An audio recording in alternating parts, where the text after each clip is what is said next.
भारत, रंग बिरंगा देश, मजेदार कहानियों और पुरानी परंपराओं का देश। हमारा सफर हजारों साल पहले सिंधु घाटी से शुरू होता है। यहाँ दुनिया की सबसे पहली बड़ी सभ्यताओं में से एक विकसित हुई। सिंधु घाटी के लोग अपने समय के लिए बहुत ही होशियार थे। उन्होंने हड़प्पा और मोहनजोदड़ो जैसे जबरदस्त शहर बनाए। इन शहरों में अच्छी तरह से व्यवस्थित सड़कें और नालियां थीं। सिंधु घाटी में जीवन बहुत व्यस्त था। बहुत व्यापार होता था और खेती बाड़ी से सबका पेट भरता था।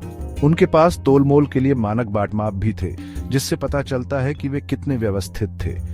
दुख की बात है कि यह अद्भुत सभ्यता गायब हो गई। हमें ठीक से पता नहीं है कि क्यों, लेकिन उनके विचार जिंदा रहे और बाद की संस्कृतियों को आकार दिया। सिंधु घाटी सभ्यता के बाद भारत में एक नया समय शुरू हुआ, वैदिक काल। नए लोग इंडो आर्यन आए। वे अपनी संस्कृति और मान्यताएं लेकर आए। वेद, महत्वपूर्ण धार्मिक ग्रंथ इसी समय में लिखे गए। ये किताबें हिंदू धर्म का आधार बनी, एक धर्म जिसका पालन आज भी बहुत से लोग करते हैं। वैदिक काल में जाति व्यवस्था की शुरुआत भी हुई। इस व्यवस्था ने लोगों को उनके काम के आधार पर अलग अलग समूहों में बांट दिया। हालांकि आज जाति व्यवस्था को अनुचित माना जाता है, यह प्राचीन भारतीय समाज का एक बड़ा हिस्सा थी। जैसे जैसे समय बीतता गया, भारत में मजबूत साम्राज्य बढ़े। एक था मौर्य साम्राज्य।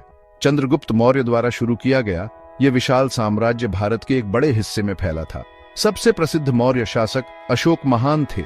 वह एक मजबूत योद्धा थे और उन्होंने कई युद्ध लड़े, लेकिन इतनी लड़ाई देखने के बाद अशोक बदल गए। उन्होंने हिंसा बंद कर दी और बौद्ध धर्म का पालन किया। अशोक के नेतृत्व में बौद्ध धर्म बहुत लोकप्रिय हुआ। उन्होंने भिक्षुओं को बुद्ध के विचारों को सिखाने के लिए चारों ओर भेजा। अशोक को आज भी एक दयालु शासक और शांति के प्रेमी के रूप में याद किया जाता है। मौर्य साम्राज्य अंततः गिर गया, जिससे नए शासकों का मार्ग प्रशस्त हुआ, लेकिन भारतीय संस्कृति और बौद्ध धर्म पर अशोक का प्रभाव मजबूत रहा। कुछ अस्थिर समय के बाद गुप्त वंश के तहत भारत का स्वर्ण युग आया। यह समय 300 से 500 ईस्वी तक अद्भुत खोजों से भरा था। गुप्त काल बुद्धिमान लोगों और महान कला का समय था। आर्यभट्ट जैसे विद्वानों ने गणित और खगोल विज्ञान में बड़ी खोजें की। उन्होंने पाई का मान निकाला और शून्य के विचार को समझाया। लेखन और कहानियां भी बहुत अच्छी हो गईं। कवि और नाटककार कालिदास, जिन्हें कभी कभी भारत का शेक्सपियर कहा जाता है, ने शकुंतला और मेघदूत जैसी प्रसिद्ध कहानियां लिखी। गुप्तों को कला और इमारतें बहुत पसंद थीं। सुंदर मंदिर और मूर्तियां बनाई गईं, जिससे पता चलता है कि वह समय कितना कलात्मक था।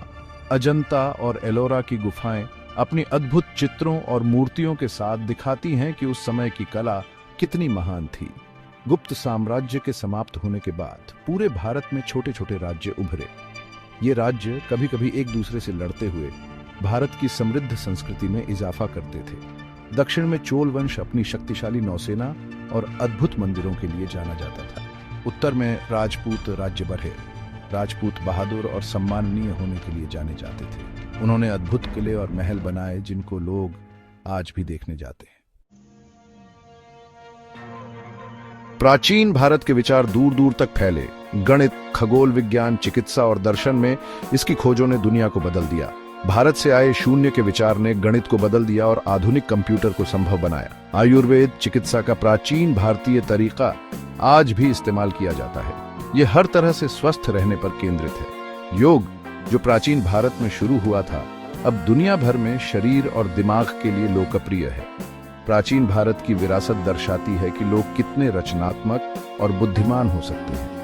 इसका दिलचस्प इतिहास, रोमांचक संस्कृति और कालातीत ज्ञान आज भी हर जगह लोगों को प्रेरित करता है। दक्षिण के बड़े मंदिरों से लेकर उत्तर में बर्फीले हिमालय तक, भारत का अतीत उसके वर्तमान का हिस्सा है, जो इसे खास बनाता है और दुनिया पर अपनी छाप छोड़ता है।